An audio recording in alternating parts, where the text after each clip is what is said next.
My name is Jan Keys. I'm a literacy consultant, and today I'm going to talk to you about conferring with students. One of the questions I'm often asked about as I'm out and working in buildings and with teachers and groups of students is, how do you know that kids are truly growing as readers? We have lots of things that we do, but one of the things that I have found helps me propel students forward is conferring with students.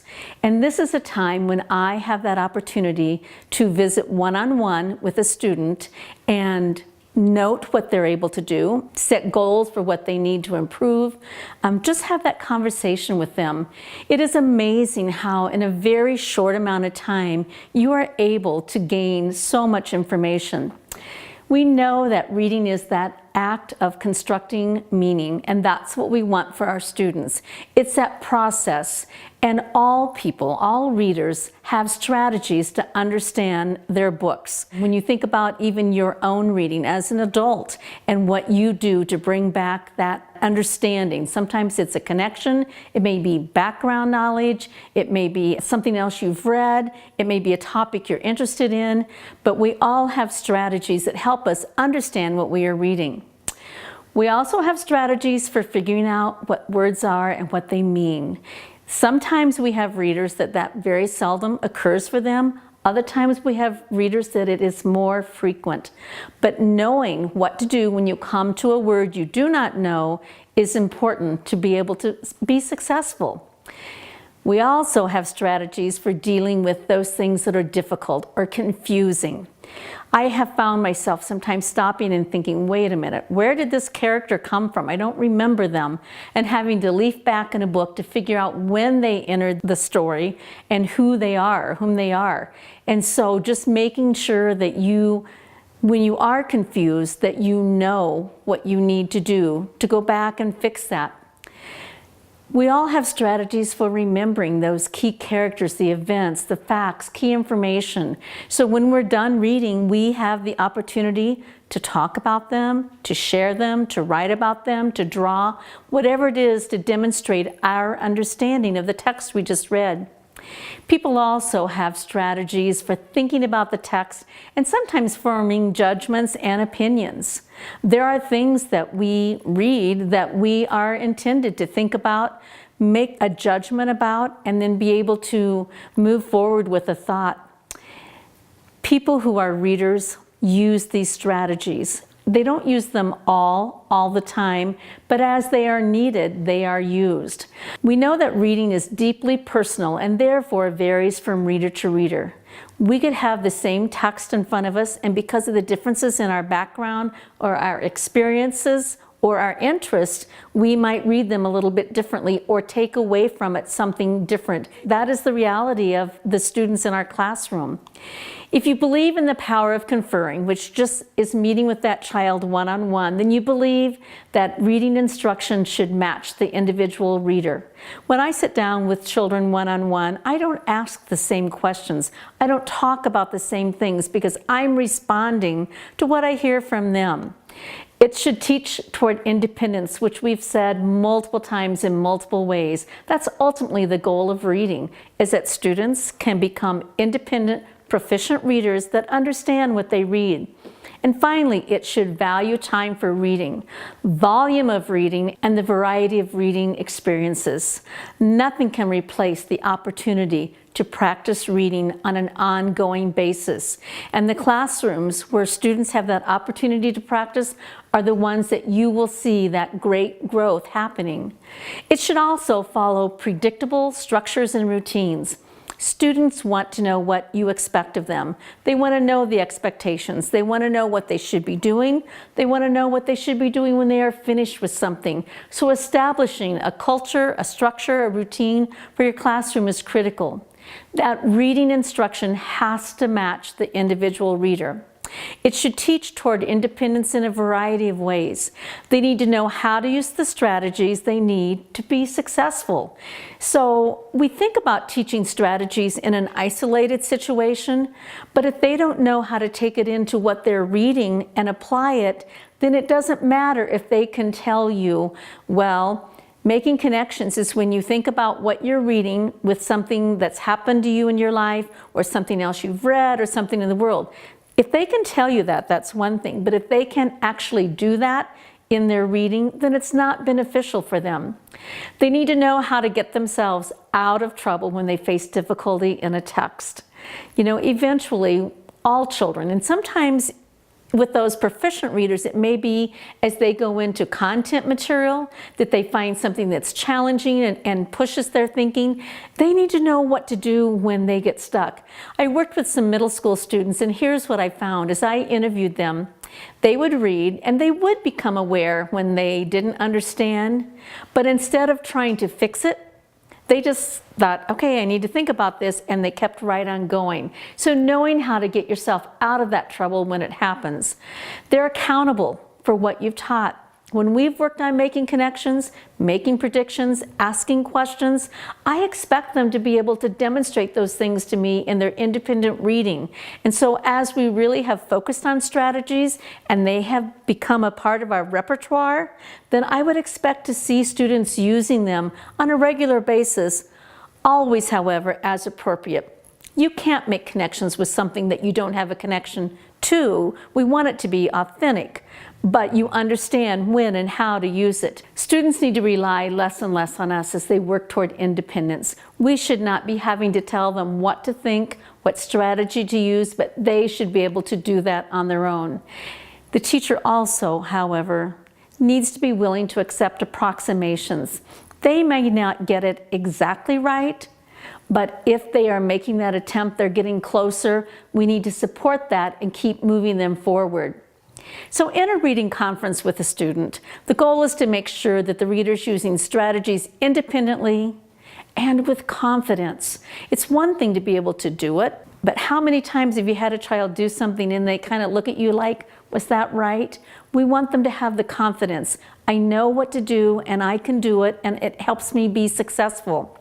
We want to find out what the child is secure in doing and what they're still at that approximation. So what they've accomplished and what they can demonstrate, but what they're moving toward that confidence level, but they're not quite there yet. When we conference with students, we always want to start with a compliment. Don't we all want to hear something we're doing well before we get support on something that we need to improve? So we, of course, want to get to teaching points, but we should recognize the things that we should compliment. It may be something that we've done in a shared reading lesson and you see evidence, or something you've been focusing on with guided reading and you see the application in their independent reading. And so recognizing those kids, the strategies they are using, and being able to support that. And the goal, really, for conferring with students is not to teach them something new. That's in your modeled read aloud, your shared reading, your guided reading. This is a time to follow up and build on what they've learned and support them to be even stronger. So starting with that compliment conference, it sets a positive tone.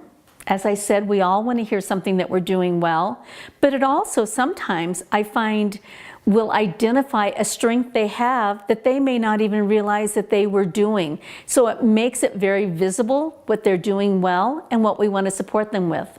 It helps foster that environment where they're willing to take risk. When they know that you will support them, when they know that you will recognize what they're doing well, then they will begin to take more risk at what they're attempting to do. And it encourages them to use consistently strategies they know that they're working on. And so I got complimented on that, and so I'm going to keep doing that because that felt really good. It also just allows time to work with students more frequently. As I said earlier, really 2, 3, maybe 4 minutes, it is amazing what you can learn about a reader in that short amount of time. I often have them read part of their passage, they talk about what they're doing, I give them compliments, I might support a teaching point, take notes. I always take notes so that I can remember the next time I meet with them what we talked about, so that it feels like I am moving them forward. So the structure of that compliment conference. So I'm going to sit down and I know that the first thing I need to do is compliment. So what does that look like? Research the reader. I like that term, research the reader. It just means you're paying attention to the reader. You're observing them. It might be independently, in guided reading, in a shared reading, in other work. So through observation and conversation, you're looking for strengths. You are really engaged with that reader for those moments. You choose the strategy that you want to reinforce. So for example, if you've been working on asking questions that will help you deepen your understanding, then that might be what you want to enforce with the reader as you see evidence that they're not doing that to the level that you would hope. You can give a specific example of when the reader did use the strategy, and with that you might tell them why it's helpful and how you can help them go deeper. You're going to restate maybe the steps of that strategy that transfers to all books and explain the context for when it could be used. So we don't want to just guide for this particular moment in this conference, but we want to give them strategies that can go across anything that they are actually reading. So an example might be with Sarah.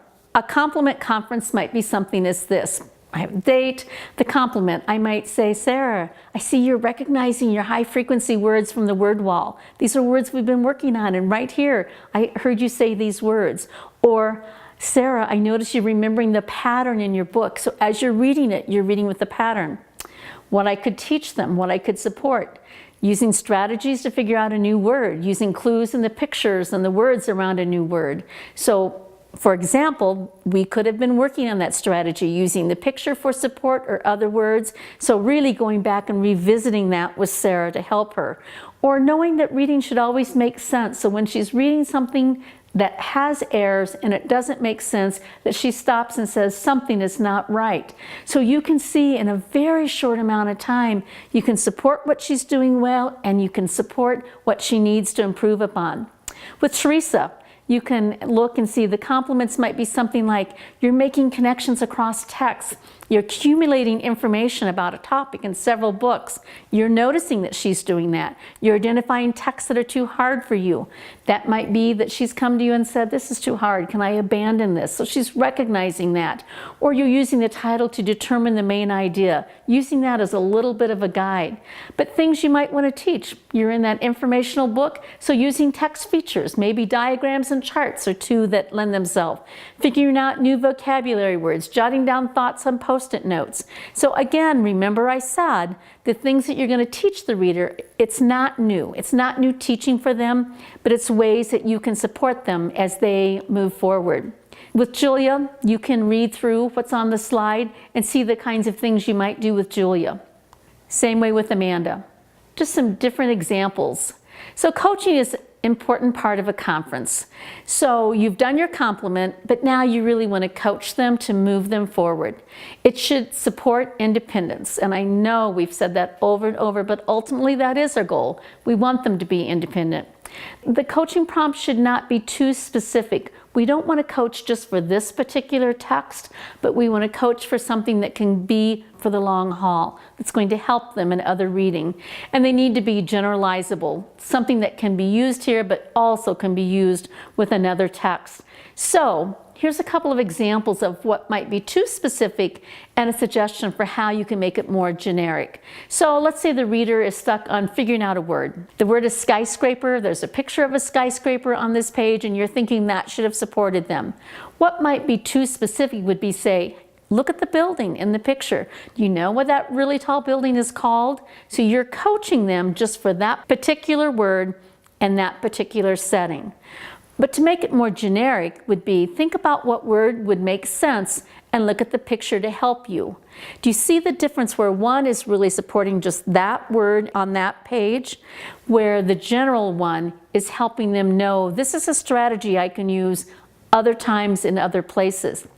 Maybe the reader is stuck on figuring out what the word distraught means. Although she can say the word, she knows the word distraught, she can say that. So maybe too specific would be saying something like, well, how is he feeling right now after he got caught cheating? Is he sad, upset? Do you think distraught could mean upset? So again, you're just teaching a very specific thing for that word and that setting. But what if you were to say something like, I want you to read the sentence and think of a word that would make sense there. So you're supporting with a more generic or general prompt that hopefully they could apply in other texts as well. What if they are inferring the main idea of an article on dogs and that too specific where you're going right back into that specific text and you're guiding them on that particular page. But instead you said something like, think about what the article was mostly about. Again, a strategy that could be transferred. So as we think about the differences, think about, is this information that helps them for today or could help them over time? And that's what's most important. So why is it important to follow up with those previously taught skills? It holds them accountable for past teaching. You don't want to do that read aloud, that shared reading, that guided reading, and then you're done with it. You want them to continue to use that. That's the whole purpose for doing it. It supports students' growth toward greater sophistication. They can take a skill that maybe they could do at a basic level and they could move it up, and so they're doing it in a more sophisticated way, which is so important. It offers them multiple opportunities for practice with teacher support. You're doing that quick 2 to 3 minute conference with them so you can support them, but they are definitely moving. It helps to prepare for the next conference with that child. So you have jotted notes, so when you come back together, that's when I would pull that out and say, we worked on, name the strategy, how is that working? Are you using that? What questions do you have so you can support what you want to do? It also helps them integrate multiple strategies. Maybe they're working on questioning, but really they are visualizing, because when they visualize, then they understand more to ask that question. So it's integrating not just one strategy, but multiple strategies. It also offers opportunities to reflect on teaching decisions. Where do you want to go? Maybe see multiple children that are struggling to independently use a specific strategy. So you want to go back and maybe do a shared reading again, or go back to guided reading groups. So it helps you have your instruction guided in the direction that it needs to go. So some follow-up research questions for the students. Can you show me some places where you, and ask them a specific thing, that last teaching point you made. Show me some places where you've actually used that. How is, whatever it is, going? You were working on getting them to look at pictures and then predict what they're going to read before they read. So you might say, how is that working when you look at pictures and make a prediction? You can ask them that specific question and they can respond to you. And finally, what has been tricky for you? I think one of the most powerful things I do with my students is help them be metacognitive, help them think about their own learning, to recognize what they do well and what they need help with. So being able to identify something that was tricky, I also think that that's important, because they need to know everyone is going to run across things that are tricky. It doesn't mean you're not a good reader, because that happens to everybody, and I try to make sure I model that. So before beginning a hunt, it is wise to ask someone what you are looking for before you begin looking for it. That's from Winnie the Pooh. Think about that. So before we start coaching them with that conferring lesson, we need to know where it is we want to go, help them know where they need to go, and help them know what they're looking for.